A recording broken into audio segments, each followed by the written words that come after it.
Hello, I'm Michael Sloten, the owner of the Herbal Cottage, and I want to do a quick video to help people that have low back pain. My mom called me and she told me that she hurt her low back, and so she asked me to send her a routine that would help her back. So if you've been suffering from low back pain, then this may be helpful. I'd like for you to try it. I'd love to get your feedback. You can give us feedback on our school educational platform. It's free. That's the Skool, and we'll have a link to this, and if you want to comment, that would be great. We can talk about it. But the first thing that someone should do when their low back is hurting is just get on the floor. Even if you get on the bed, if you can't get on the floor, that's okay. And I suggest you put your feet and knees together and keep them together as you rock your legs back and forth. This will stretch your hips and low back and start to loosen you up, because the way the body responds to pain is by shortening and tightening your muscles. And so by just rocking, I know I may be showing some skin, it may be scandalous, but anyway, I'm going to do this series. Anyway, after you've loosened up, then lift your hips. It's okay if you use your elbows, but get the most out of the contraction of your low back, your butt, and your hamstrings as you drive your hips upward. In addition, try to roll off of your spine as high as you can up into the neck vertebrae. And you want to have a little energy pushing out like light beams through your knees. And then after you've done 10 of those, do 10 crunches. Now I find that people cannot touch their elbows to their knees when they're in pain. So if it hurts you and you can only make it to there, there's no problem. Just do your best. After you've done a series of 10, I want you to take a minute to assess. And the way that you assess is do it again. Okay, now I'm significantly looser, like 50% looser. And I didn't even do 10. I would flop 10 times, I would lift 10 times, and I would do 10 crunches.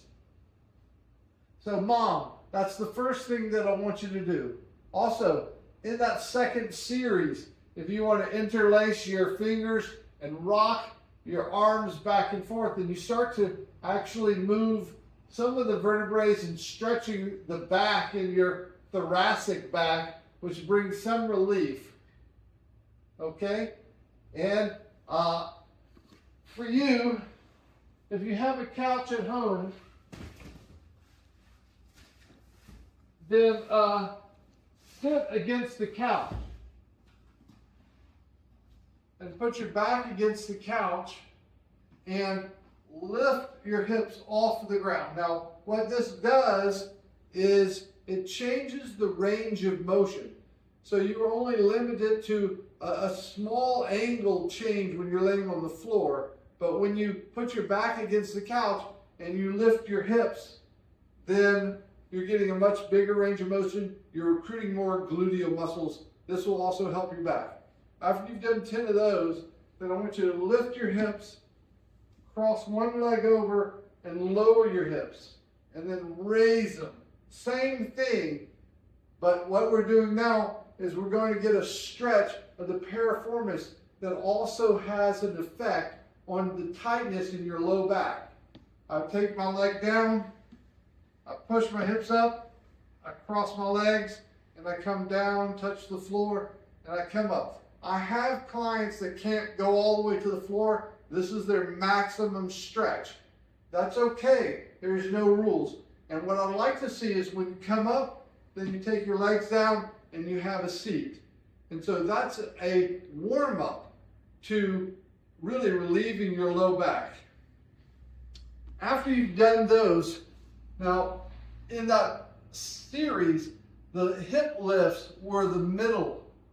The last thing is some abdominal muscles. And right now I can feel my low back a little bit tight. So to get relief, then I will simply do another set of crunches. After I've done 10 crunches, then your back will be in a neutral state. And now we're ready to begin the series that really relieve the back. And the first exercise in this series is called static extension. You're on your elbows and knees, and you shift your weight forward so that your hip is in front of or forward of your knees, but your shoulders and elbows are going to be directly over each other. So in this posture, you can see that my hips are forward of my knees, my elbows are directly under my shoulders, and my arms are parallel. I do like to recommend turning your thumbs out, dropping your head, squeeze your shoulder blades, and relax your back, and hold this pose for 1 minute. I'm not going to spend the whole minute here, but you should have a arch in your low back. And you hold that for 1 minute, and this helps properly load your hips, takes out rotation in your spine, and it puts your back into extension, because most back problems are because we're too forward. Our head is forward and we're relaxing in chairs, and our back becomes like the letter C, and the body is responding negatively to that pressures from a vertebrae that is not well balanced with the S curve. After the static extension, the next exercise is air bench. And you may have done this before in the past to build up your leg strength, but that's not what this is about. This is about turning off an over dominant hip flexors or psoas. I do want to try to get my hip bones close to the height of my knee. If you're not strong enough at home to do that, if your butt has to be higher than your knees, that's okay. But if you're strong enough to get this in line, do it. Hands are by your side. The key here is that the lumbar, the low back, needs to be flush. I mean, I like to think about it, no light, no water, nothing can penetrate my low back. It's where I'm supporting my body against the wall. And you want to hold this for between 45 seconds and 2 minutes, depending on your strength. And when you're done, you're going to feel this is exhausted, but your hips are relaxed, and that creates a much more stable pelvis for your low back. That's the second most important exercise. The third exercise in this series to relieve low back pain is called static back. It's everybody's favorite. And you want to find a chair or a coffee table, and simply you want to create two 90-degree angles. A 90-degree angle at your hip and thighs, and a 90-degree angle at your knees. And so if I can, I'll get my knees directly over my hips. If you need to, put a couple of towels or pillows under your knees so that your feet do not turn out, that's ideal. And as you lay here, you want to remember that your palms are facing up. This allows your shoulders to relax and roll backwards so that your head, shoulders, and hips create a straight line. That is a perfect posture. You want to stay like this for 5 minutes. This is an effective way to relax your back and to take out rotations and to eliminate tensions. This will be great.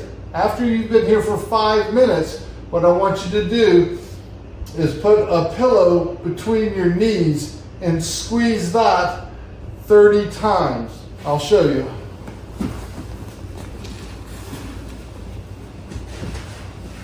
I simply draw my feet back so that I can put a pillow between here, and I don't do anything but I squeeze this, release this, squeeze this, release this, squeeze this, release this, squeeze this, release this. If you incorporate a Kegel exercise, you increase the pelvis stability. So it's a great way for both men and women to strengthen their pelvis. And this activates the inner thigh muscles, the adductors, and it helps to turn the dominant IT band gluteus medius muscles off so that you become more relaxed. After you've done 30 squeezes, take your hands, interlace the fingers, and stretch over your head. you can see I have some restrictions in my shoulders I need to work on. And then give me 10 little crunches. And these crunches will actually adjust your spine and leave you pretty much in a neutral place. You have one more exercise to do, and that's also fun. It's called cat-cow. Cat-cow is performed when you are balanced between your knees and your hands in a square. My hands are under my shoulders and my knees are under my hips.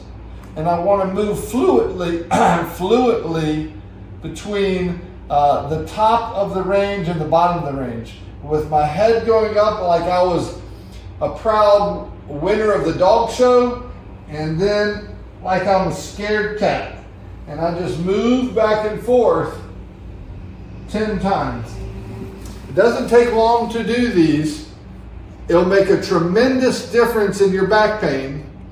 If you do it every day for 3 or 4 days, you may feel a total relief from back pain. I hope this is helpful, and I look forward to some feedback. Thank you for watching.